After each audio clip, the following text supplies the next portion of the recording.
আসসালামু আলাইকুম। এইমাত্র পাওয়া সবচেয়ে বড় খবর, কিছুক্ষণ আগে রাজধানী ঢাকা সহ দেশের বিভিন্ন স্থানে শক্তিশালী ভূমিকম্প অনুভূত হয়েছে। হঠাৎ ভূমিকম্প টের পেয়ে আতঙ্কিত হয়েছে হাজার হাজার মানুষ।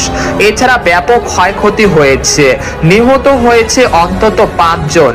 এই বিষয়ে আরো বিস্তারিত জানতে হলে ভিডিওটি সম্পূর্ণ দেখতে থাকুন। আর আপনি কোন জেলা থেকে আমাদের খবরটি দেখছেন অবশ্যই কমেন্ট করে জানাবেন। আর সবার আগে সর্বপ্রথম সেটি খবর জানতে আমার চ্যানেলটিকে সাবস্ক্রাইব করে রাখুন। এবার জেনে নিন এক নজরে।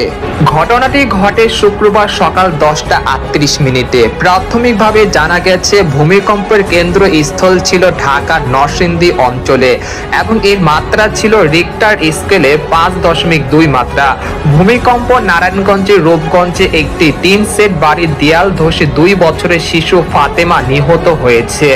স্থানীয় সূত্রে জানা যায়, কম্পনের সঙ্গে সঙ্গে দেয়ালটি ভেঙে পড়ে ঘটনাস্থলেই শিশুটি প্রাণ হারায়।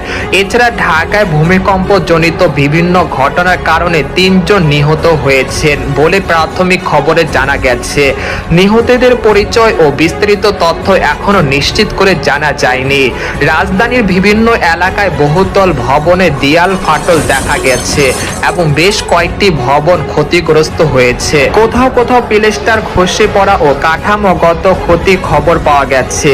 সংশ্লিষ্ট কর্তৃপক্ষ ভবনগুলো পরিদর্শনের জন্য জরুরি টিম মোতায়েন করেছে। বিশেষজ্ঞরা জানান, 5.2 মাত্রার ভূমিকম্প মাঝারি হলেও নগরীর দুর্বল ভবন কাঠামোর কারণে ক্ষতির পরিমাণ বেশি হতে পারে।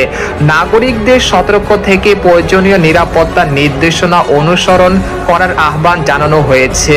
তো এই বিষয় ছিল আজকের খবর। তো আজকের খবর এখানে শেষ করলাম। সবাই ভালো থাকুন, সুস্থ থাকুন, আল্লাহ হাফেজ।